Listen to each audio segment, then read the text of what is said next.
pessoal, boa tarde. Obrigado pela presença, sejam bem-vindos aqui ao nosso último colóquio do ano de 2017. Naturalmente, em 2018 teremos mais, né? Mas eu vou passar a palavra para o Paulo, que fará as honras da casa e fará a apresentação do professor Nelson.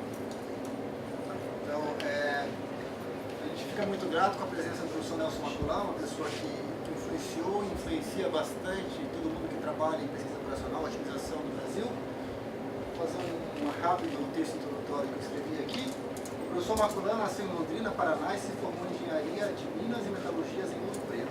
Fez seu doutorado em Engenharia de Produção na Federal do Rio de Janeiro e obteve a habilitação a dirigir pesquisas na área de ciência da administração da Universidade de Paris Dauphine, que é a Paris 9. Hoje ele é professor emérito do Departamento de Engenharia de Sistemas e Ciência da Computação da COP, no Rio de Janeiro. O professor Maculá possui uma intensa atuação nas diversas dimensões universitárias, tendo feito contribuições fundamentais em áreas como teoria dos grafos, pesquisa operacional e geometria de distâncias, entre outras, sendo um dos poucos brasileiros com artigo na prestigiosa revista Science Reviews. Ele também possui uma importante dimensão administrativa e em política científica, já tendo sido reitor da UFRJ, presidente da Federação Internacional de Sociedades de Pesquisa Operacional, a IPERS, e secretário nacional para a Educação Superior, entre outras atividades. Devido à sua forte atuação, recebeu várias honrarias, como o título de doutor honoris causa pela Universidade de Paris 13, o título de Chevalier d'Ordre National du Mérite da Academia Francesa, a Grande Cruz do Mérito Científico do presidente do Brasil e o prêmio Conex Mercosul. Então, deixo com vocês o professor Maculá.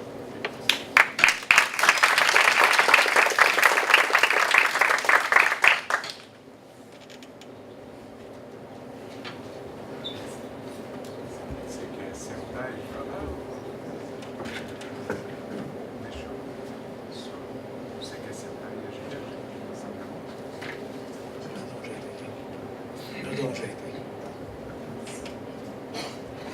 Antes de mais nada, agradecimento aqui ao BMCC, ao nosso diretor aqui, que se chama de Chico, Francisco Gomes, né? Eu tenho que poder chamar de Chico, você chama de Chico, o Chico Marco, o Paulo, que fez todas as honrarias da casa hoje, o Nino, que também estava aí comigo, o Lúcio, né, que estiveram aí recebendo. E eu sou um pouco freguês aqui. Estão me ouvindo aí? Eu sou um pouco freguês aqui. Eu comecei em banco de tese aqui nos anos 70, lá na elétrica, ainda com o ex-reitor, o nome dele, que era da computação, da elétrica, Hermano Tavares. E eu lembro que foi as primeiras teses de mestrado aqui nos anos 74. A gente tinha muito pouco doutor, então a gente convidava os mesmos sempre. Então fui. O MEC já veio mais tarde, né? E aqui, o meu grande conhecimento foi via, desde que o Mário Martins veio para cá, que ele fez o treinamento lá na COP também, no nosso departamento, então havia esse contato grande. Depois vieram outros lá de computação também, que tem o Flávio aqui, tem o Cid, enfim. Houve uma grande família, eu gosto muito de vir aqui, estou em casa e é um prazer. Né? Esse tema que me deram, né, eu pensei no seguinte, eu talvez seja uma das pessoas mais velhas na área de PO, ainda, vamos falar, operando. Né? Não sou mais velho, mas certamente, né, vou fazer 75 brevemente, semana que vem, e eu falei, talvez eu contar um pouco a minha história, porque aí vem a história um pouco da PO do Brasil, na América Latina, depois do Internacional, porque eu fui também da ARFOS, né, e tem uma vida eu trabalhei não só em universidade, mas em empresa também, quer dizer, houve um trabalho assim, muito mais longo da minha vida, etc, etc. Então, eu estou levantando um pouco, porque, primeiro, definição, cada um tem a sua PO, né? O economista tem uma, o administrador tem uma, o matemático tem outra, o computeiro tem outra, enfim, o engenheiro tem outra, né? E todo mundo pedia para a ARFOS, qual é a definição da PO? Eu não sei. Eu falei, há várias, vocês podem pegar uma delas, né? Porque todo mundo acha que, uns acham que a PO é dentro da matemática aplicada, outros acham que é dentro da computação, outros preferem a engenharia de produção, e assim vai, industrial, né? Mas, finalmente, é algo que, em alguns países, até tem diploma de graduação em pesquisa operacional, nos Estados Unidos, por exemplo. Nos Estados Unidos só, eu acho. Você tem especializações, doutorado, etc., mas graduação mesmo, assim, tipicamente é mais americana. E aqui, no Brasil, né, quer dizer, na realidade, parece que durante a guerra que os ingleses, trabalhando com a organização da invasão da Europa, aquele negócio todo, para lá, alimentação das tropas, transportes, parte mais logística, né? Começou a trabalhar um pouco os métodos estatísticos, matemáticos existentes da época, tentando responder algumas questões. Né? Mas, ao mesmo tempo, em 1939, Kantorovich, na Rússia, né? Na Soviética, naquele tempo, né? Ele fez um trabalho já de aplicação de matemática, tipo de educação linear, né? Não era um método simplex, mas um transporte ligado já à parte de produção agrícola da região. Então, quer dizer, ao mesmo tempo surgiam, quer dizer, tanto no Ocidente quanto na União Soviética, né? Um movimento já nesse sentido. Então, ninguém sabe quem foi o primeiro, quem não foi o primeiro a fazer. Se procurar na China deve ter alguém, no Japão deve ter alguém também, que nossa ignorância também é grande, né? Mas o que a gente sabe, que tem lido, né? Porque o Kantorovich foi prêmio Nobel em 70, né? De economia, e o artigo dele foi publicado em 60 e pouco, o mesmo artigo que ele escreveu em 37, 38. Então, são os pais, e depois o Dantes com o método simplex também, que renovou porque o método simplex foi fácil de programar, ter várias aplicações e assim por diante. Né? Então, isso é um pouco a história. Eu trabalhei eu fui para a França, eu tive problemas aqui em 74, né? E tive que cair fora do país e fui estudar na França, né?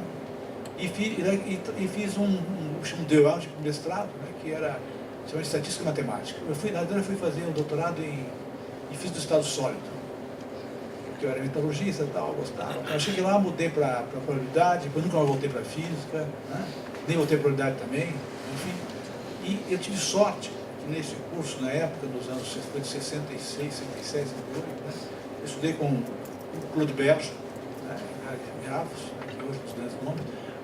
Havia o Jean Abadi, que foi meu orientador de trabalho final de curso de mestrado, vou chamar assim, tá certo? Que trabalhava na EDF, que é a Eletrobras lá naquela época, mais ou menos, mudou o nome, né? Isso, que dava um curso chamado Métodos Quantitativos Aplicados à Economia, que era tipicamente para a otimização contínua. Tá? Ele achava que o simplex não tinha sentido, que era um caso especial do gradiente projetado, que era bobagem estudar isso separadamente. Ele não tinha essa visão do combinatório naquele tempo. Né? E ele foi presidente da Sociedade Brasileira da Matemática, da Matemática Economic Society, durante anos também. Ele está com, eu não sei se está vivo, mas está com mais de 102 anos. A idade do seria meu pai hoje, acho que, eu não sei se está vivo, porque eu não vi nada que ele morreu, ninguém disse. Então, perguntei, ninguém responde, deve estar vivo. Né? Ele foi orientador também do FACOC, que é um colega nosso aqui, assim por diante. Mas ele tinha um interesse dele, foi interessante nessa época, que todo mês ele trazia um pessoal de Stanford, eu conheci o Dance, o Cotton, eles iam passar uma semana em Paris. Ele tinha essa capacidade. Ele não era professor, ele dava aula na universidade, ele trabalhava como conselheiro científico da EDF, que era um cargo importante, mas ele dava aula também. Aqui tem pouco isso no Brasil, né? O pessoal de fora que tem que ter uma capacidade de trabalhar na universidade, e mesmo sem ganhar ou ganhando, mas tinha um grupo e orientava a tese, assim por diante. Assim. Ele tinha um contato muito, ele dava aula também em Stanford, então eu vi muita gente boa. Eu conheci o Egon Ballas, que está com 96 anos, que deu uma conferência de 1h30 em julho passado em Quebec, né? O professor de Carnegie Mellon está vivo até hoje e dá aula, orienta a tese, dirige como doido até hoje. Né? Eu conheço quem passou no Brasil uns 3 meses comigo aqui, né? E é impressionante com as pessoas dessas, né? Que na época ele era aluno, ele fez um doutorado lá porque ele é romeno, mas teve problema. Primeiro ele foi comunista, foi para os comunistas, enfim. Ele foi até o embaixador da România na Inglaterra, depois ele caiu em desgraça e fez um doutorado. Né, que a tese que é o trabalho dele. Aí fugiu da România, foi trabalhar em Roma, tinha um centro de pesquisa que o Claude Berger trabalhava, mexia com isso, né? Foi para os Estados Unidos, está em Carnegie Mellon até hoje, né? Foi lá em América, etc. E vai dar aula até hoje. Então é interessante que são pessoas que também me ajudaram muito em termos de conhecimento. Vocês pensam bem, né? Que eu fiquei lá de 66 a 71 na França, e quando eu voltei para cá, naquele tempo o contato era carta, né? Nem fax tinha, né? Você não tem ideia que não ia ter fax, né? Xerox era uma coisa cara, era um franco, cada cópia, de repente você achou que era cara. Então você vê que era tudo escrito, e aí, 1 mês, 2 meses, uma troca de informação. Então, fazer pesquisa à distância, naquele tempo, como sendo o centro do mundo, era muito difícil. Né? Mas ele me ajudou muito para passar aqui com pessoas pessoais, né? Eu tinha um pai de São Paulo e tal. Eu fiquei muito amigo dele, ele me ajudou muito em meus alunos viajarem, etc. Porque isso é uma coisa importante, manter os laços internacionais, né? Isso me ajudou muito. Mas a minha maior sorte, talvez, quando acabei, para você ter uma ideia, o tal de DEA, chamado Diploma de Estudos Aprofundados, que hoje não existe mais, era um tipo um ano e meio para fazer uma qualificação ao doutorado, né? E essa qualificação dava o tal DOA. Para vocês terem uma ideia, nós éramos 114, só 11 foram aprovados. Aí ele falou, naquele tempo não tinha negócio de escrever teste, não valia nada. Fazia exame 8 horas no dia, exame oral, etc. Então você vê que era... E a coisa mais difícil mesmo foi fazer análise com o Laurent Schwartz, graduação, 450 alunos em todo. Aqui se tem mais de 50, o doutor não dá aula, né? Lá tem 450 e a pessoa... Hoje não tem mais, porque não tem tanto mais aluno, né? Na França. Mas eles tinham 450 alunos. E dava bom 80% a mais, né? Mas era esse curso de análise 2, é interessante porque então havia, só para vocês terem uma ideia, havia duas licenciaturas. Aquele livro de licenciatura era a mesma coisa que o mestrado hoje, né? Tinha licenciatura e licenciado na França, não tem esse bacharel licenciado. Licenciatura eram 4 anos, depois do secundário, depois do baccalaureat, né? E tinha M, que era matemática, e MP, matemática física, porque física em francês é PH, né?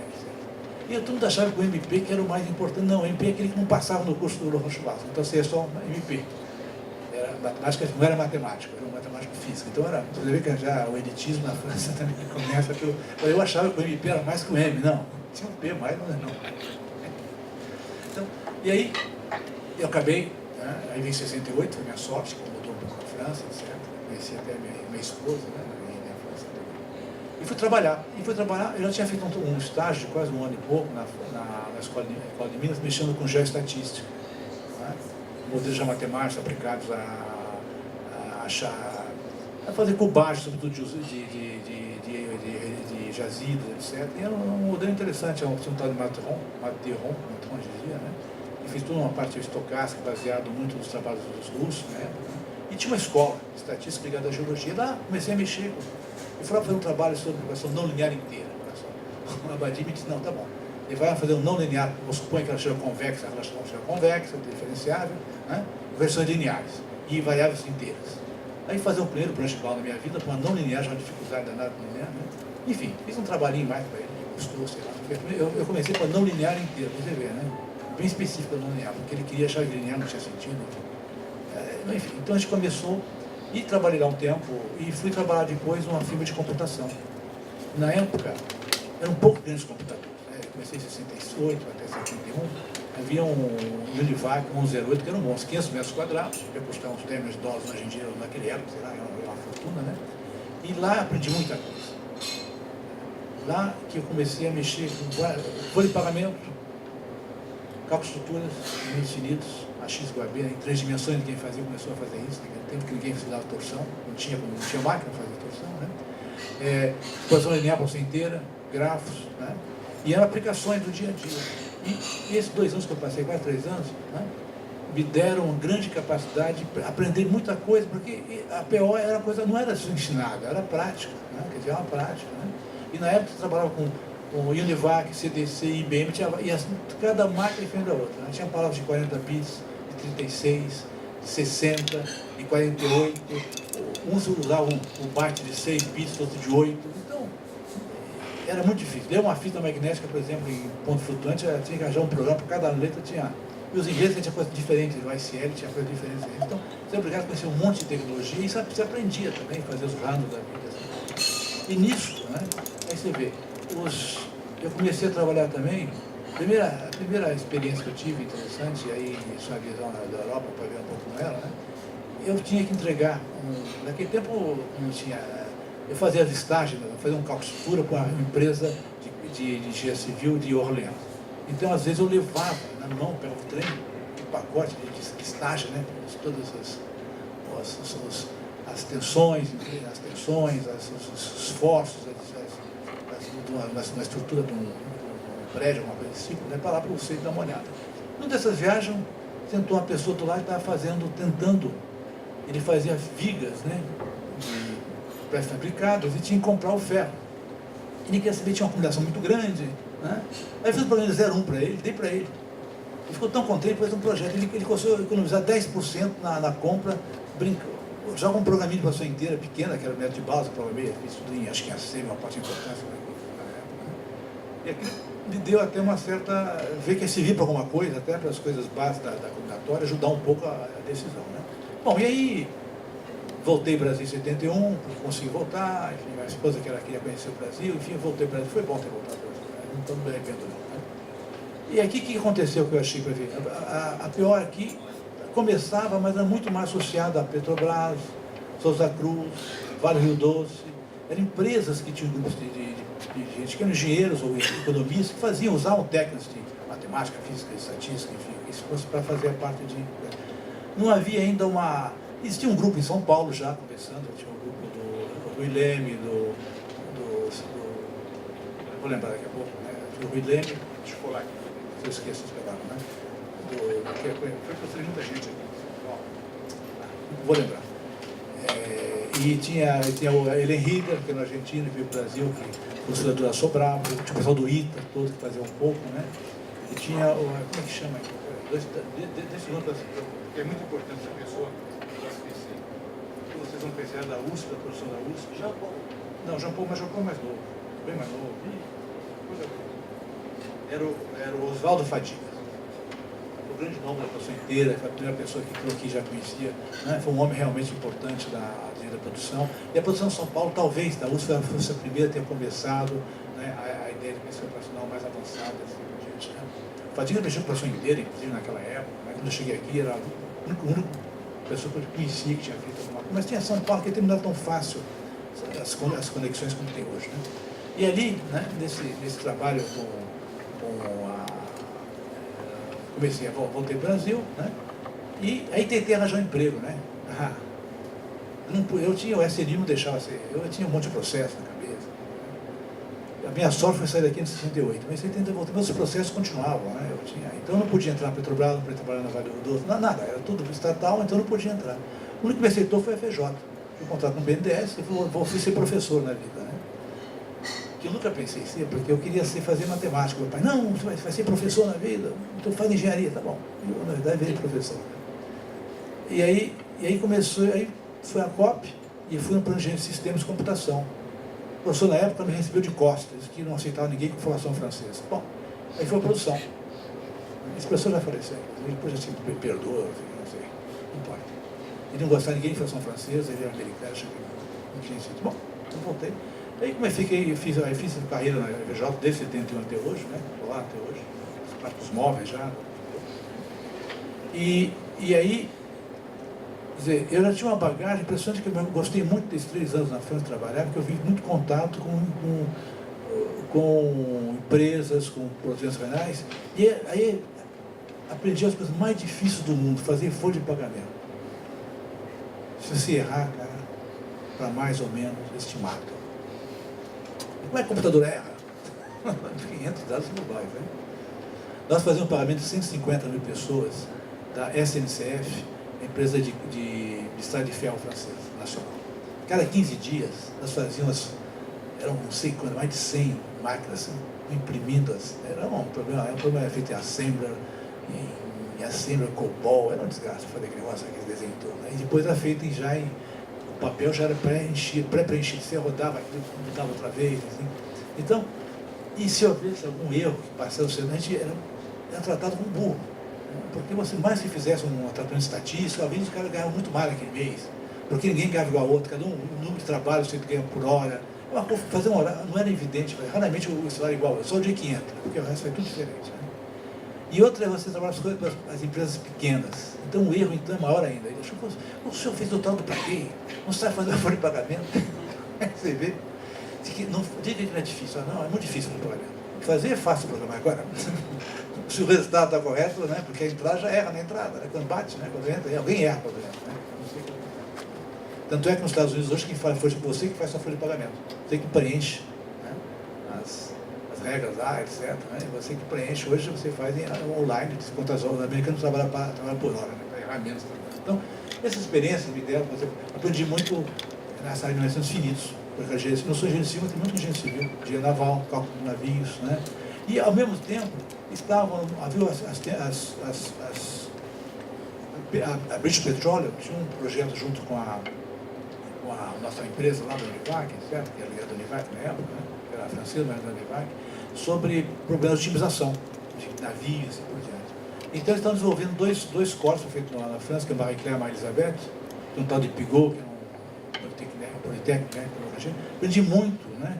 Tentando desenvolver esses códigos gerais para a Soniar inteira. Eu vi isso na época, nos anos 60, não era evidente fazer isso, tá certo? Tinha pouca máquina, pouca memória. Hoje a gente fala, era o tipo da programação não estruturada, era a programação para ganhar memória, né? Então tudo valia tudo, qualquer gatilho, etc. Mas ali aprendi muito a noção que a x igual a b é muito difícil. A x não sai, todo mundo acha que faz da x igual a b, basta fazer a inversa, né? Multiplicar com inversível, né? Isso aí. Mas não é. Hoje nós temos projetos de 1 milhão, hoje tem programas de 1 milhão por 1 milhão. Então, quer dizer, ou mais, por exemplo, né? E funciona razoavelmente, aí tem os erros são levantados, mas enfim, isso são as coisas mais difíceis, porque a Bolsonaro tem isso o tempo todo, né? Você não vê, mas está fazendo isso o tempo todo, e vai errando, né? Vai aumentando o número de pivotagem e vai errar. Então, eu aprendi muita coisa da NET, do cálculo numérico direto Então, você vê que eu estou evoluindo, né? Quer dizer, ali, e outra coisa que eu aprendi também, quer dizer, era muita coisa a parte de simulação, simulação discreta, filas, por exemplo, quem estuda das filas? Porque aqui, pessoal, probabilidade, estatística, deve ter estudado também, decisão de fila, de espera, isso, tem o tempo de espera, tem o tempo de atendimento, isso quem faz, quem mexe com engenharia de produção também, para scheduling, né? Nós somos profissionais que preferem até trabalhar com, os modelos são mais fáceis trabalhar com probabilidade que o modelo discreto, por exemplo, tem uma noção mais geral da média, da variância e assim por diante. E às vezes você não consegue resolver de maneira exata. Mesmo supondo a chegada de equação, atendimento exponencial, tudo mais fácil. Com 3 ou 4 em paralelo não resolve mais. Aí tem que tentar simular, né? Na verdade você tenta fazer você tenta arranjar dados de sinais. Tem que dar estudar a variância, a média, assim por diante, que você pode dizer do comportamento, né? E isso eu tinha feito lá também porque a Air France fazia os aviões, vocês sabem que tem que fazer atrás as renovações, né? Tem que fazer as manutenções, são periódicas, né? Então, você parou um avião, troca todas as 2 turbinas ou uma de cada vez. Ou tem 4 turbinas, troca 2, troca uma. São políticas de manutenção fazer menos, né?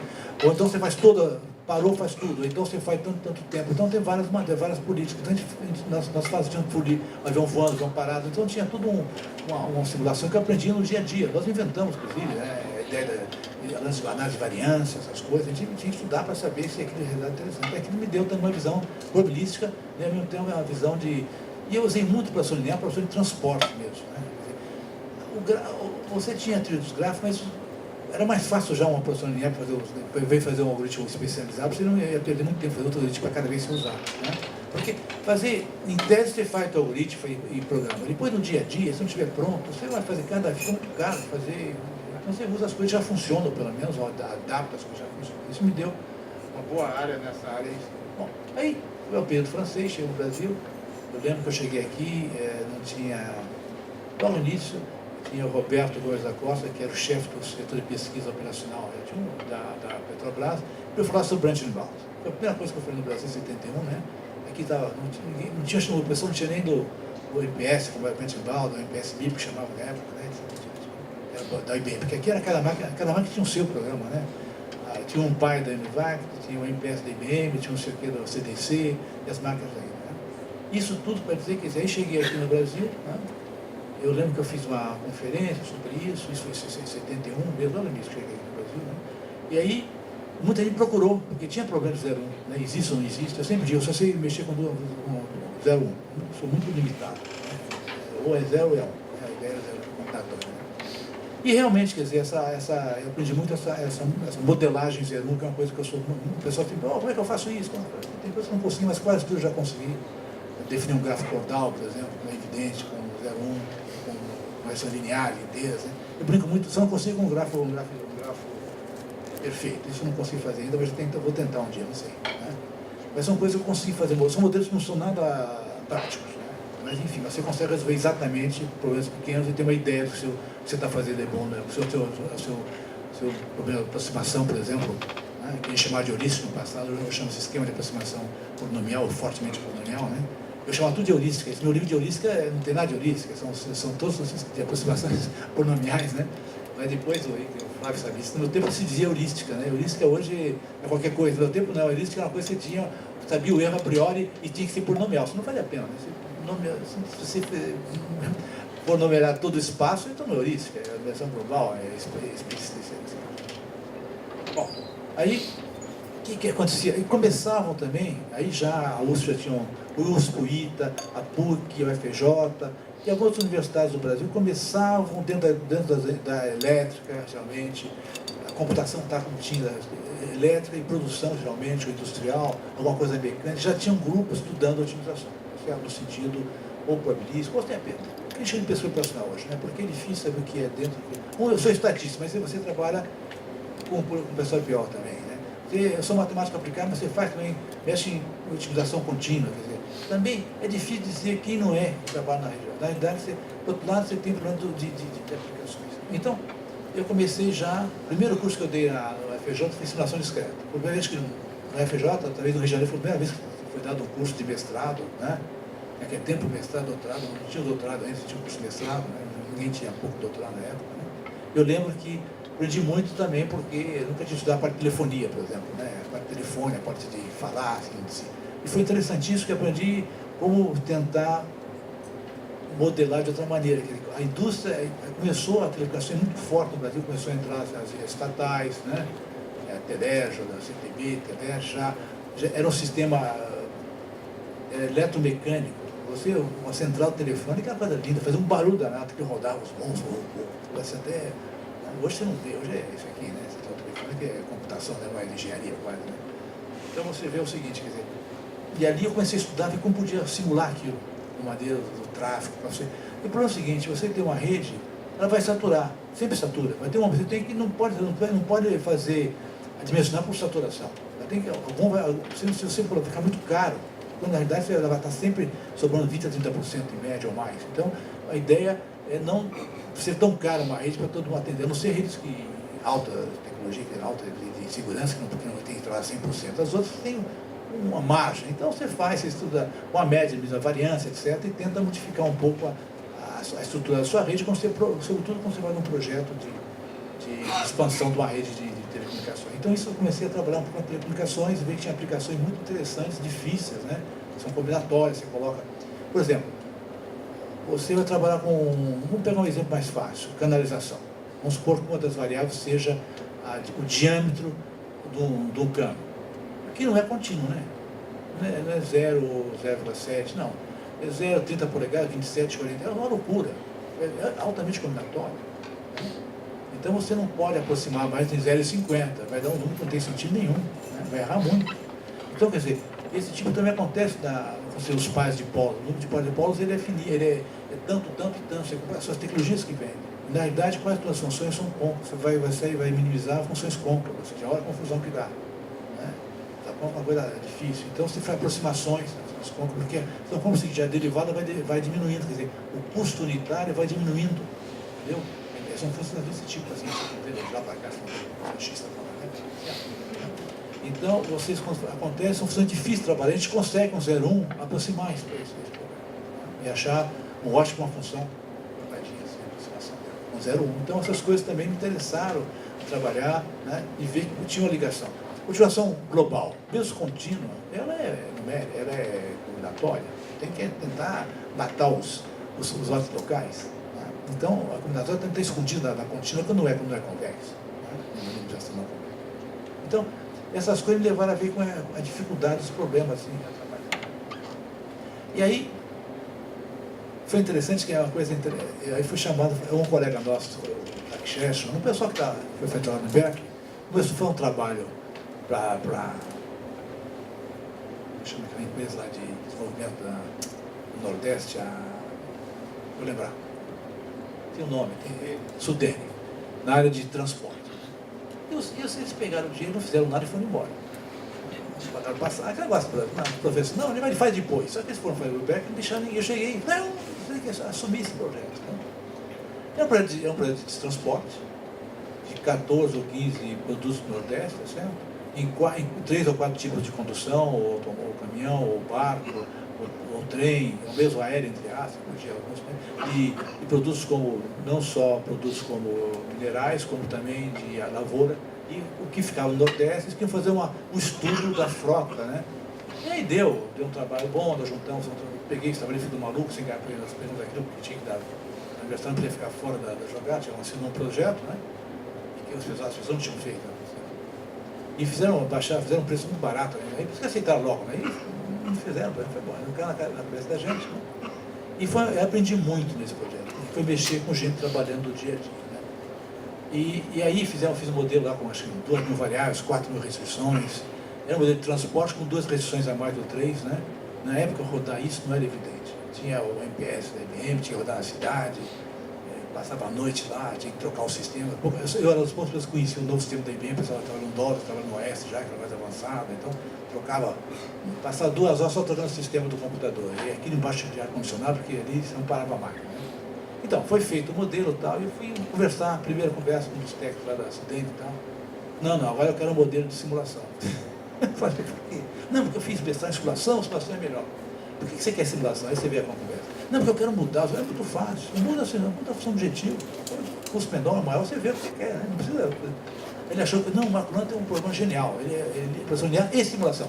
Aí eu achei ótimo fazer com as pessoas, conversa com as pessoas. Né? E bom, aí fizemos todo o projeto e fomos entregar o projeto. Eu cheguei lá com os discos desse tamanho, discos monstruosos. Né? Ele queria os cartões. Ele queria o produto. Ele é o produto. São os cartões, mas você tá, não, eu quero um produto, mas eu estou aqui dentro, não estou vendo. Aí tive que mandar para via um monte de cartão, tudo junto, mandei, não vai rodar nunca, né? Está tudo velho já, aquilo é colante, vocês estão lembrando, é colante. É interessante como é que as coisas, né? O produto era o cartão, né? Meu pai, eu dei um computador para ele falecer, ele escrevia, né? Ele não acreditava no CD, porque no disquete, tinha certeza. No CD não, mas não ia ver, né? Da data. Então você vê que o problema tem que ter um apoio. Eu sei que escreve, não está no papel, não interessa. Né? Tem que estar no papel, porque aí eu conheço, um pouco assim, essa visão. E aí foi evoluindo, então tinha um grupo muito bom, mas a ideia é que eles tinham direito de ficar com o produto. O produto era o produto que estava aí dentro, né? Inclusive aquele. Bom, e aí, essas coisas foram andando, né? O pessoal foi se aproximando, viu o pessoal aí, todas as universidades começaram já a fazer os cursos de PO dentro da elétrica, da computação, depois começou também a fazer, tá certo? Dentro da produção, da industrial, dentro da economia muitas vezes, tá certo? Mas tem que lembrar que em 58 no IMPA, o Mário Henrique Simons deu um curso de operação linear. Eu tenho um livro dele, 58. Nota dele número 8, eu acho, do IMPA, né? 58. Mário Henrique Simons, que era um economista, mas ele era engenheiro, né? Ele escreveu Introdução à Operação Linear, Notas de Matemática, número 8, IMPA 1958, antes do livro do Dantas. Certo? É interessante, quer dizer, já havia gente trabalhando teoricamente para a área de economia. Então é muito difícil saber se saiu do matemática, da economia, né? Tem que ver essas coisas mesmo. Então você tem, no meu livro Operação Linear, vocês têm a biblioteca que eu dei, de utilização linear. E eu faço um pouco histórico, em todos os livros brasileiros lá, que eu achei. Né? Tudo que em espanhol eu achei, porque saber que o gente que escreveu no Brasil sobre a educação linear, a pessoa do INCA, da USP, mas não é fácil achar, porque às vezes você tem que fazer uma lição local, e nossas bibliotecas têm a capacidade de não comprar nada que é em português, porque acho que não serve para nada. Raramente. É tudo em inglês, né? O francês só em inglês. Né? Vender um livro, acho que tem que ser dado o livro em português, não compra. Né? Acho que eu dava de graça, mas era tipo o livro da gente, aí sempre. Isso é interessante, tem uma história já. Nós temos uma história talvez pequena, mas alguém já trabalhou, né? É difícil saber quem é o fundador dessas coisas, não sei. Bom, aí a PO, eu aí, por exemplo, comecei a me interessar, aí fui presidente da Sobral, fundamos a ALI em 82, eu já fui rator em 82 já, né? E até lá fiz muita consultoria, em consultoria, mas quebra galhos, né? Eu estava dando aula de pesquisa de operação evangelho producional na FJ, e aí no final um aluno chegou, professor, meu pai faz sacos de papel para a casa da banha, sei lá, naquele tempo que tinha as duas alças, né? E um retângulo aquele negócio. E ele quer saber, ele quer minimizar as perdas.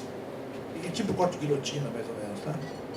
Aí, fizemos um trabalhinho lá também, que eu dei uma ideia para ele, funcionou como fazia o destaque, né, etc., das dimensões, que na aula ele descobriu que podia fazer aquilo lá. Ele viu, dando um exemplo, o estudante de graduação, pô, o papai tem um negócio dele, porque ele usou.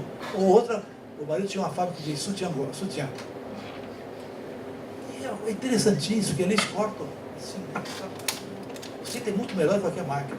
Ele junta, não sei se vocês viram, ele junta um monte de tecidos, né? Tinha o padrão. Ele vai cortando, né? como minimizar, e tinha perda, mas não era evidente para essa modelagem. Se você colocar dentro do retângulo, vai perder. Então, olha, eu fiz umas brincadeiras lá, mais de desenho, de combinação de curvas, de aproximando de parábolas, coisas tipo, mas mudando um pouco os desenhos para ser uma curva mais uma parábola, um hipérbole, faz mais fácil trabalhar, quer dizer, aí vê que, às vezes, a prática não é tão... Os caras são muito bons na prática, pela produção do trabalho. Então, os caras com 1%, 2% só do que eles fez na relação ao passado, mas acharam interessante porque jogavam menos coisa fora, né? Então, você vê que no curso também os alunos se interessam e aprendem muito com os alunos sobre tudo, né?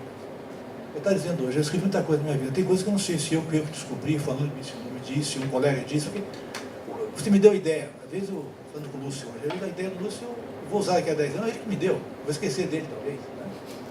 Não, mas é interessante, quer dizer, a conversa que a gente tem também tem que ser honesta, eu não sei, não fui eu que fiz isso, sei lá se fui eu que fiz isso, tem que ter um pouco, eu sempre digo, vocês têm que duvidar de todo mundo, inclusive de mim, estou aqui na sua frente, posso estar mentindo, esquecido, etc. Bom. Aí, a partir de... Quando eu comecei, eu fiz outros trabalhos também, eu fiz uma vez uma discussão, todos os trabalhos que eu fiz na área de... Mas eu mexi muito com a Telerge, né? E tive um trabalho com a Telerge, aí fui conhecido também na France Telecom, da Deutsche Telekom, eu fiz coisas para fora do país também, um projeto com a universidade, né? Sempre passei, tudo que eu fiz passou pela Fundação, nunca fiz nada, eu sou de educação exclusiva, desde que comecei, hoje não sou mais, sou aposentado, não sou mais nada, enfim, mas eu nunca fiz nada que não fosse aprovado pela universidade, da Fundação, isso é importante, acho que aí tem, as pessoas respeitam a gente, né? O dinheiro que entra, sua dedicação exclusiva, mesmo ganhando mal na época, né? Tem que passar para a universidade, tem as porcentagens, a gente paga imposto certinho, etc. Acho que isso é importante, sim, áreas são importantes, áreas que a engenharia tem que fazer consultoria quando é chamada a atenção, matemática aplicada, mesmo pura, quer dizer, e tem que cobrar também se tiver alguém que está recebendo por isso fora, tem que pagar para a universidade, a maior parte da universidade. Nos Estados Unidos, tem ideia, tudo que vocês fazem, 50% para a universidade. O resto, 50%, não quer saber. Não, aqui o cara paga 26%, eu estou me roubando. Não, é 51%, qualquer projeto, seja até o projeto da National Science Foundation, é 51%. O universidade toma mesmo, tem jeito. Né? Aqui você fala, não, estou me roubando, o universidade me rouba. Não, o universidade te rouba, você está trabalhando dentro da universidade. Você está usando tudo que foi investido aqui, você, assim, né? Acho importante pagar mesmo, tem que pagar as taxas de fundação, são boas, tem que... Bom, aí uma coisa interessante que eu acho que aí começaram a chegar os grandes, aí começaram já os programas a serem melhores. Estimulação, tração linear, a não linear, só não linear, não linear inteira já é complicado, até hoje não sai mal, é difícil, porque o dual não é tão fácil de trabalhar, tá certo? Mas aí houve começaram a ter os pacotes fechados.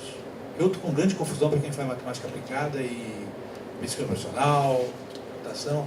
Porque as pessoas usam até o dia que dá um erro, né? E dá. Aí que eles chamam você. Porque eles só chamam quem é uma pessoa de matemática aplicada quando tem problema, né?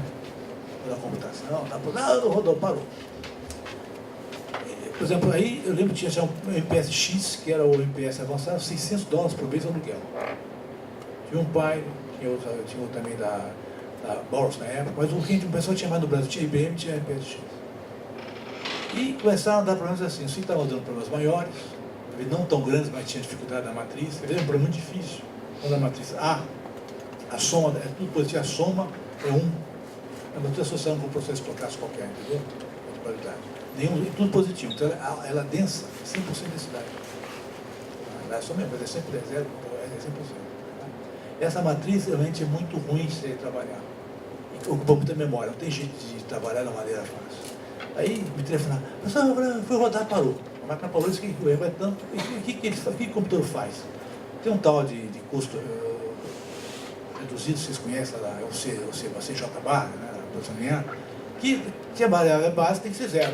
Então você calcula e vê se dá 0. Se não der 0, é que tem um errinho já da inversa, é isso? Então, nisso que acontece. Você tem que abrir o computador, tirar da base aquela base, fazer um sistema interativo e voltar com a base. Aí você vê que tem 3 sistemas lineares, aquela interação da linear. Tem 3 lineares resolvidos. Você não sei se é o pivô, não vê que está fazendo, mas tem 3. Então você tem que usar aí álgebra linear, computacional, né? É aí que ele chama a gente. Você nunca é chamado quando funciona. Mesma coisa com esse programa que o pessoal usa aí muito de estatística, acaba todos os autovalores errados. Porque é muito difícil, o valor é muito sensível, tem que fazer um teste, tem que somar, você que dá soma do determinante, quer dizer, umas coisas da diagonal, não é isso? Quer dizer, tem que fazer alguns testes, porque as pessoas usam e não testam, e vêm procurar você, olha, não funcionou, as 3 bases, então, são coisas desse tipo, você faz muito, eu acho que é o papel nosso, assim, universitário, quer dizer, aí você chama assim, Nelson, como é que eu faço isso? Aí você nem sabe, vai estudar também, sabe? Tipo, como esse tiro, antigamente as pessoas estão fechadas, o telefone para a MPS eu fiz na França. Estava na França, no KDM, onde é que eu tiro isso? Tal lugar, tal programa, assim, lá. Não tinha como hoje um sistema com amplo, ou você chama o programa ou C++, ou qualquer coisa, linguagens especiais, né, assim por diante. Então, começou a época muito de gerador, quem tinha um gerador de matriz? Eu tenho um gerador de matriz. O gerador de matriz é o seguinte, você pegava as restrições em linha e põe em coluna. Porque o MPS ali é formado em coluna, tinha que estar coluna por coluna, tipo, as restrições de polir, porque você não vê a coluna dual, né? Você vê a dual, não é isso? Então, na verdade, eles só aceitaram por coluna. Então, eu tinha que fazer uma transposição e escrever como se fosse saía na fita magnética como se fosse a projeção de um cartão perfurado, tinha que ser igualzinho naquela forma. Então, você dava e fazia aquilo, X e JK, dava o nome das variáveis também, fazia... Eu fiquei um grande gerador eu era um gerador de matrizes, né? Fiz muita geração de matrizes, isso para várias... Hoje, por exemplo, o projeto aí, o programa que vocês têm, do Mário Martins, o Nina, etc. Vocês chamam hoje vocês entram no programa usando amplo, usando o que vocês quiserem, porque está aberto, muito diferente. Mas tempo não, ele tinha que saber que estava lá dentro, tinha muita coisa sempre às vezes, entendeu? Não era evidente fazer essas coisas, né? Então começou realmente um programa mais de computação, tinha entrada e avaliação. Agora, por outro lado, todo mundo faz pior, né? É como computação gráfica, todo mundo acha que faz. Não, mas é verdade, porque a gente usa, né? Eu põe no computador, toca o botão, né? A pessoa inteira é fácil, eu põe no computador, o dia não funciona, né? Porque ela estourou, descobre que tem problemas com o existem exemplos, o professor do Cachorro Viajante é importante, na combinatória, nos grafos, para 15 mil cidades que funcionam, e para 50 não funciona. Existem contra-exemplos lindos, porque dá quase 50 fatorial o número de possibilidades de um grafo completo, 50 fatorial sobre 2, né? Quer dizer, é coisa para ponta, 50 fatorial, né? Você tem que olhar todas as 50 frações e dá um azar, o custo é muito pequeno entre um e outro, então não consegue eliminar nada, você não enumera. Porque os métodos são implícitos, ele pega 0,0001% das soluções viáveis, senão não funciona. Você tem 2 elevado a 100, 2 elevado a 100 é um número com 31 algarismos. Nem sei que número é esse. Faz as contas, isso pode rodar qualquer máquina aí, dando certo para achar todas as soluções, tá certo? Talvez o computador quântico falar essa operação em 1 segundo. Vamos esperar o computador quântico, eu vou chegar lá.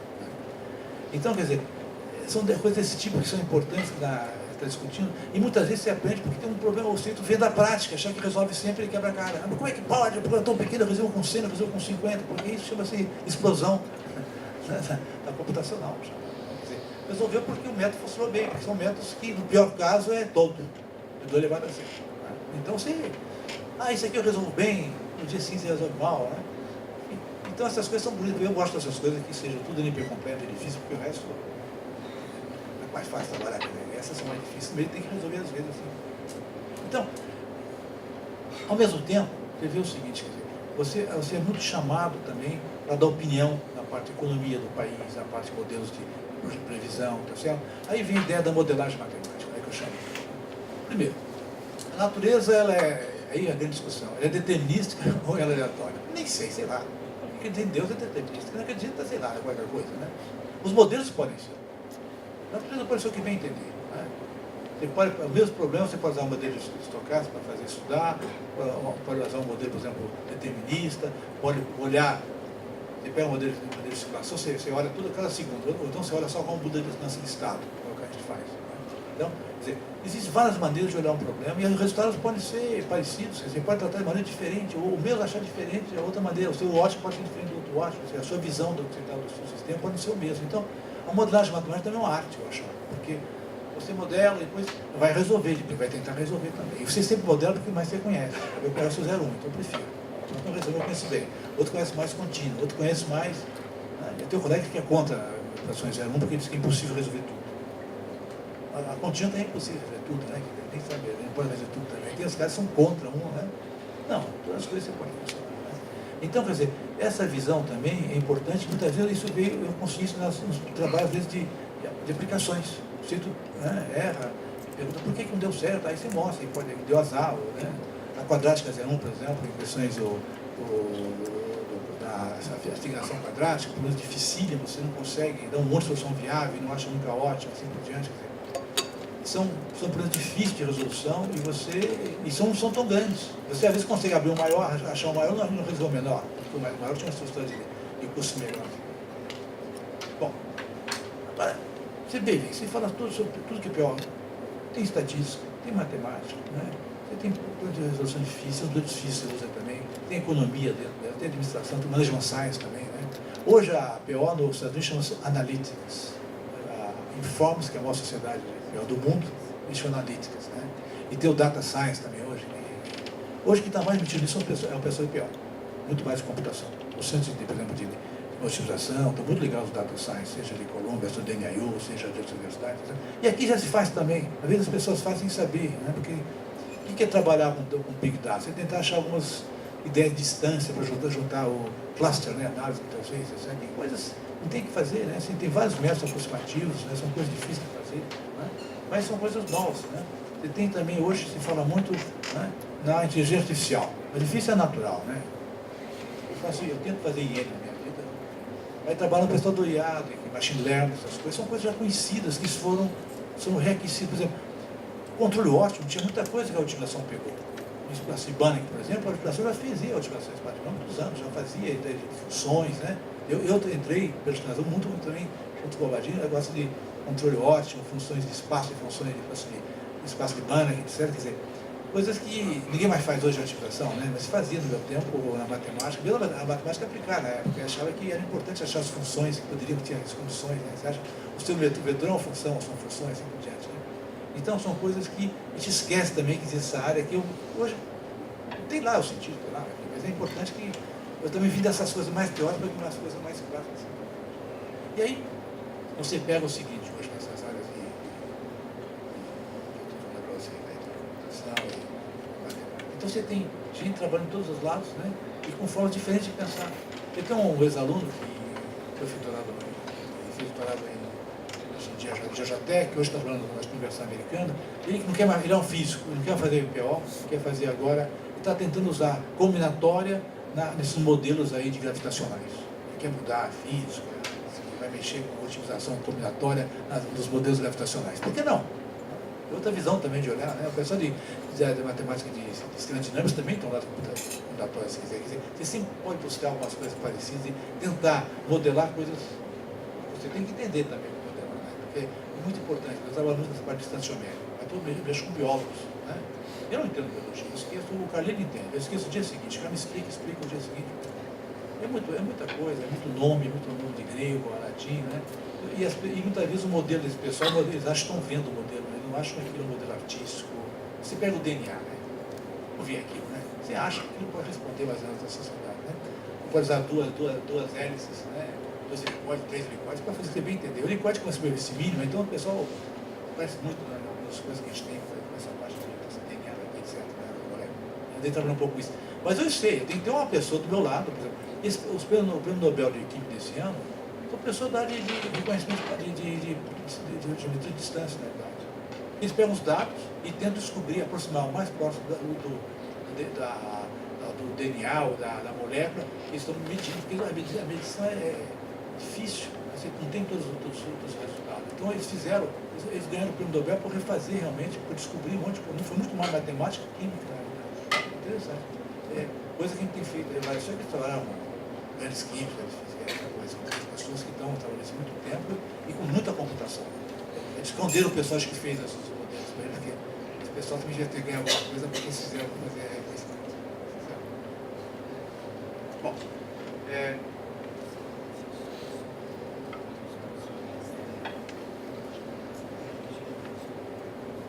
e dentro dos programas, um pouco, quer dizer, hoje você tem o simplex, que é linear, que mais, todo mundo usa linear.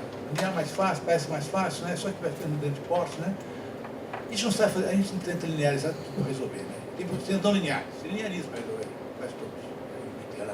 Newton, quase Newton, etc. Né? Então você vê que a gente tenta resolver, a gente acha, o computador tenta resolver a x igual a b.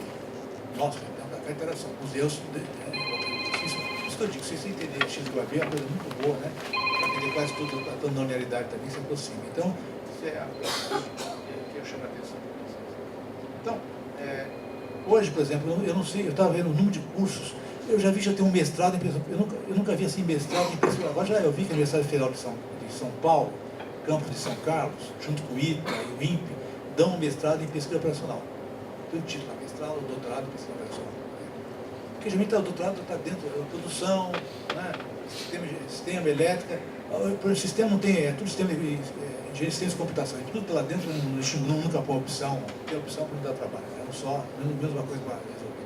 Ou se põe civil, hidráulica, civil, não sei o quê, produção, PO, produção, então muitos, raramente você tem um título que chega e sai assim o nome de pesquisa operacional. Isso é uma coisa que, não sei se vale a pena, eu não sou muito disso. Porque na área de potência, de energia elétrica, foi muito pior também.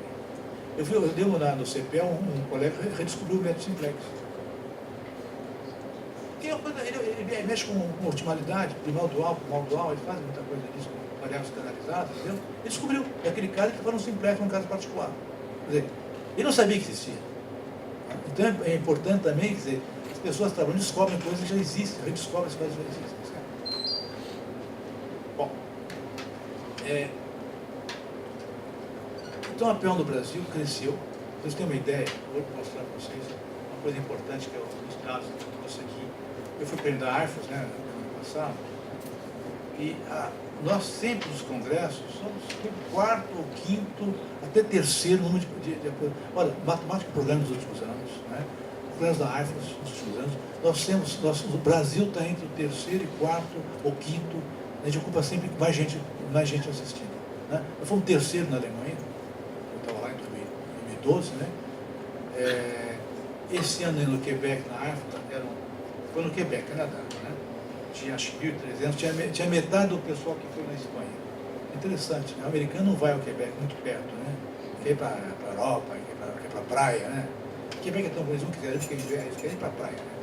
E no julho, então havia 331 canadenses, 202 americanos, Alemanha 88, UK 88, Brasil 77, Japão 77. Nós fomos em quinto e sexto, certo?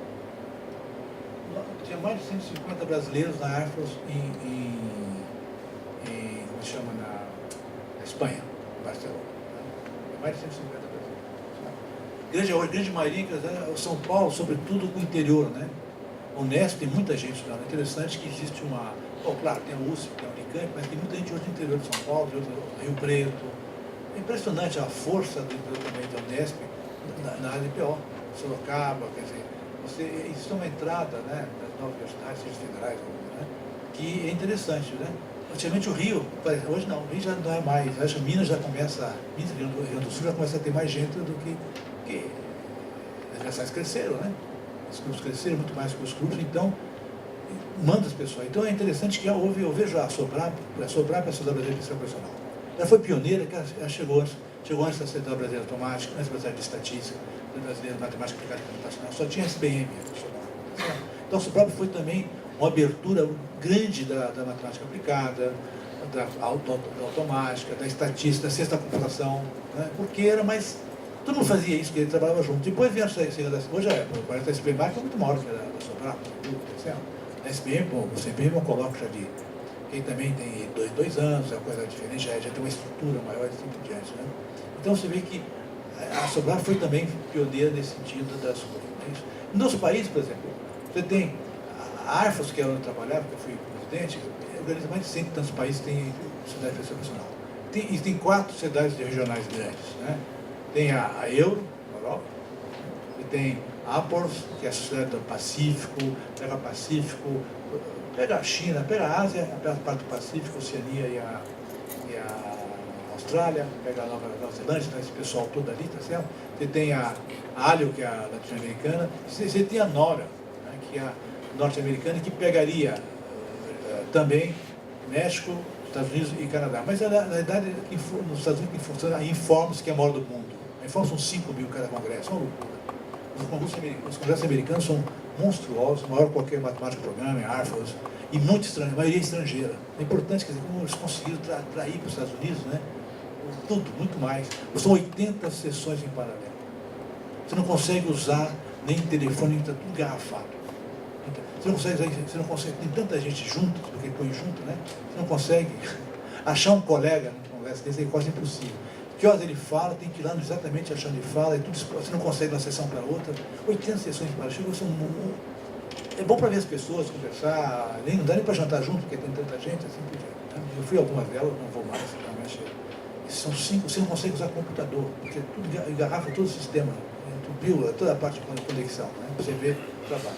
Agora, eles têm hoje, para você ter uma ideia, hoje o número de sessões de assuntos diferenciados foi da hora 30, tinha 27 grandes áreas, né? Até o Mário Martins aqui organizou a de Continuous Optimization, acho que não sei quantas sessões, acho que ele organizou mais de 22 sessões, o Mário.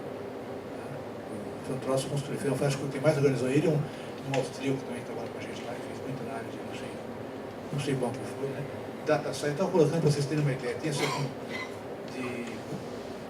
desde configuração por restrições, razão contínua, controle, sistema dinâmico, Data Science Analytics, etc. DA, vai embora, né? E 27 outros jogos, né? Porque você tem uma multidão de gente que vai, você não consegue nem ver o que você quer. E mesmo nas áreas, tem várias coisas parando, você quer ver uma de contínua, você não consegue no mesmo horário, né? Então hoje, essas são quase, e onde vai mais gente, agora se encontra muita gente, tem muito livro, tem umas feiras. É interessante para ver o pessoal, porque o americano realmente é o americano, é difícil, né? São organizados. Eu tenho até que tempo para falar, hein? 2 horas?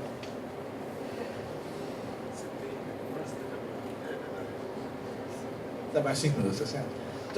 Então há uma abertura desse agora, para pensar no futuro, né? Veja o seguinte, eu acho que é importante. Hoje uma restrição muito grande de todos os produtos, qualquer programa de otimização, em tempo real. É o tempo de resposta. Você pode fazer um modelo lindo aqui, vai rodar 2 minutos, não dá. Aí eu dou exemplo, foi bonito que o Martello, o Silvano Martello, é um professor da Universidade de Bolonha, ele fazia uma sessão de todos os pessoas mais velhos, dizendo o que foi feito da pesquisa que ele fazia até ano e hoje. Né? É interessante. Disse que uns anos atrás ele fez um projeto para quem mexe com telecomunicações, tem um problema de frequências. Como colocar as frequências de várias operadoras trabalhando junto. Isso é um problema de corte de estoque em 2 dimensões. Dá para modelar, né? Então ele fez um modelo bonitinho e tal, chegou lá, né? E rodava o programa em 1h30. Eu disse, 1 hora, negócio desse. Ih, o cara ficou rindo, mas você joga fora, não serve para nada. 1 hora. Eu preciso que rode em menos 0,8 segundos. Senão, eu perco a mensagem.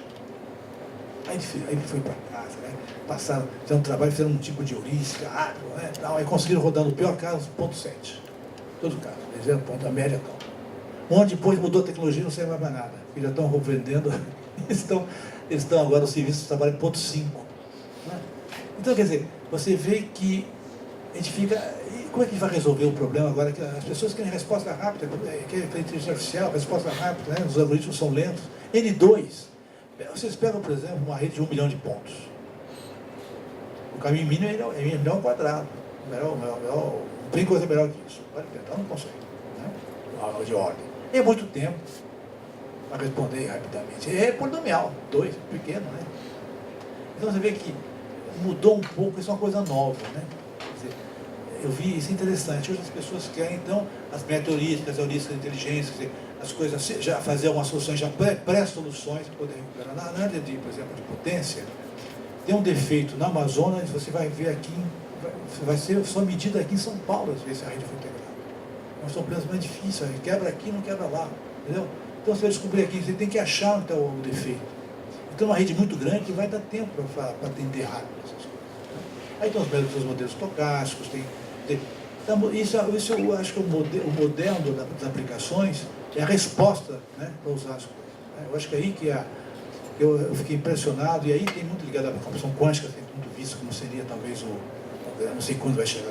Eles estão tentando colocar cada bit 01 num átomo só. Aí se conseguir, eles fazem uma operação 2 elevado a 100 em menos de 1 segundo. É o que estão dizendo, né? Não, então é interessante, quer dizer, é interessante ler um pouco essas coisas, que as pessoas têm que trabalhar nessas coisas. Né? Eu acho um pouco esse tipo de visão, de interesse, né? Que pode subir, eu acho que é importante. Acho que a coisa que eu gostei mais, assim, que eu senti um pouco, quando a gente faz uma coisa, acho que o tempo é infinito, né? Você faz uma tese, faz, né? A gente acha que tem que pagar. Mas aí, quando você aplica uma coisa, muitas vezes não consegue a melhor solução. Nem o ótimo, nem longe do ótimo, mas uma coisa que resolve o problema com uma certa... Aí tem que buscar, eu sempre chamo sanduíche, né? Então a solução viável e tem um limite inferior, minimizado. Tem um limite inferior e um limite superior, né? Se conseguir estreitar, você tem mais chance de estar perto da realidade, né? da solução que você quer, tá certo? Mas um lado geralmente é mais analítico, o lado é mais analítico, né? Mais achar limites inferiores são coisas mais analíticas, mesmo a ativação discreta vai usar contínua, vai usar de continuidade, vai usar de epsilon, etc., porque vai aproximar pelo real. Não tem jeito. A aproximação vai ter que buscar no real, achar os duais lá diferentes, os problemas duais, os lagrangianos, né? E vem por aqui. Né? Aqui você vai chutando ideias, né? Mas aqui, do outro lado, é difícil. Quer dizer, tem programas que eu estava falando, eu mexi com programas linear inteiros aí, tipo de Steiner em grafos, em RN, que eu fiz modelos, é difícil a beça. Depois, não linear inteiro está muito difícil também é do futuro, mas a dificuldade é a rapidez da numeração, né? Porque o não é muito sensível no erro. A gente erra muito os programas ainda. Você dá uma variável, você põe x igual a 1, mas diz que o 1 não é viável. Porque dá 0,99 é uma complicação. Né? Bom, pessoal, eu queria que eu fui aqui contar um pouco, tinha mais coisa, mas já passou. E eu quis aqui mostrar um pouco que há uma evolução da PO. Né? Eu não sei definir o que é PO mais, porque nós todos fazemos preço operacional, tá certo? O Pastel, tem gente até tem gente que sabe, faz isso, faz aquilo, e já é uma decisão boa também, sem usar modelo nenhum, né? Tá certo? Né? Os FIIs têm modelos para o espaço, nós fazemos modelo para o sol. Agora, temos que tomar conta que mexe com gente. Tá? Tem muito cuidado com a ideia de modelagem, a gente pensa em hospitais, essas coisas, tem que ter um lado também é importante, mas tem que ter um lado humano muito forte, de conhecer um pouco outras áreas, a ciência social é importante, tá certo? Eu acho que abre um pouco a vida, você mexe com matemática, mexe com decisões, né? Uns preferem chamar ciência da decisão, não, mas não. A ciência da decisão é quase tudo na vida, né? Enfim, eu acho que ciência da decisão, né? O método que apoia a decisão, tem várias maneiras de chamar a PO, né? Tá certo? Eu agradeço muito aqui a vocês, eu penso que eu dei uma ideia, pelo menos, da minha vida, eu estou com trabalho nisso, eu só faço isso desde que cheguei no Brasil, em 71, né? E sou professor também, estou à disposição, para muitos me conhecem aqui já. Foi um prazer estar aqui falando com vocês, ver a juventude aqui, com vontade de ouvir um velho ainda, né? Bom, obrigado, Elisa.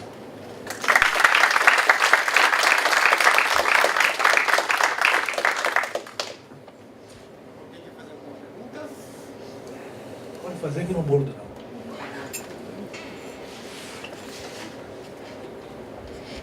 Não dormiram, mas acordaram. Flávio ali. Flávio. Você? Flávio. Então, agora tem uma quantidade de dados muito grande para trabalhar com modelos matemáticos, né? E acho que uma das linhas é que você fala com você começa a fazer mais produtos voltados para os clientes e se isso aí aumenta, começa a complicar bastante os problemas. Como você mesmo citou aí o problema do caminho mínimo, né? Mas quando a gente bate um enter lá no Google Maps, né, ele dá a resposta imediata. Ele tem uma integração muito forte lá de estrutura de dados, computação, processamento, né? Então como é que fica o caminho aí da indústria 4.0 com a programação, a pesquisa operacional e com esse volume de dados e essa... Eu acho que essa é a pergunta do certo, né? Não, é certo. Eu já andei olhando um pouco isso. Quer dizer, na realidade, eu acho que tem muita solução já pré-feita. Entendeu? Existe um estudo de probabilidades para uso, né, com as coisas já mais ou menos prontas, os caminhos, entendeu? Muitas vezes já sabe a solução. Tá? Eu acho que hoje a tendência é você fazer coisas já viáveis, né, para o povo, porque você chega a um limite, né, da velocidade, você quer tudo na hora, né? Você quer bater e voltar. E se bater e voltar, é a coisa... que coisa ruim, né? Quando você usar o computador do meu tempo, é tudo péssimo, né? Hoje você usa, né? Você acha que tem que bater e voltar no mesmo momento, né? Eu acho que a gente tem que olhar, né? Acho que cada problema a gente vai olhar, essa parte toda de cluster, por exemplo, análise, como guardar os dados também, eu acho que tem que começar a olhar. A minha experiência um pouco é a solução eu tenho uma experiência em AX-Guabê, que é um pouco parecida. O pessoal da Petrobras, junto com a Shell, tem um projeto junto com a UERJ, a FRJ, né? eles fazem muito, as bacias do pré-sol são muito grandes, tá? Então as leis de Darcy, que são as coisas de equações diferenciais parciais, tá certo? Você resolve isso matérias numéricas, tá certo? E cada interação hoje, eles estão com uma matriz que chega quase 1 milhão por 1 milhão. São matrizes quadradas, né? de forma simétrica, não são simétricas. Se o AX, se o AJ vem de zero, o AJI geralmente não é igual. Tá? Então, nem é definido positivo, tá certo? Só tem 7 elementos de zero por linha. Isso hoje, tem uma máquina nova, 10 milhões de dólares comprar lá, né, para fazer isso. Né? Eles hoje mexem até no nível da máquina. Né? E às vezes calculam outra vez a solução, não vão buscar que é mais lento. Quer dizer, você começa a fazer outra vez o que eu chamo de cozinha. Né? Você não pode mais fazer a coisa geral porque a resposta vai ser muito lenta. Né? E tem que acreditar no resultado também. Né? Os resíduos, né? Como é que você consegue todos? Aí eu vendo uma experiência interessante. Então, você mexe com computação, mexe com aproximação, você mexe com coisa de heurística, entendeu? Certo? Você tenta quantificar a matriz também, vários métodos. Um faz uma parte exata, depois outra vai usando as heurísticas reconhecidas da vida, entendeu? Né? E eu acho que vai ficar um pouco por aí. Né? E já avançou bastante, já estão contentes já com os resultados, estão conseguindo fazer uma simulação um pouco maior. Né? Não conseguiam fazer simulação em 3 dimensões com toda a bacia, antigamente. Tá? Tem gente dando Electron com a gente também, porque o pessoal tem. Todo mundo tem bacias grandes de petróleo. Né? É mais complicado. O modelo tem umas dificuldades de resolver. Né? Então é isso, gente. Queria agradecer de novo a presença da turma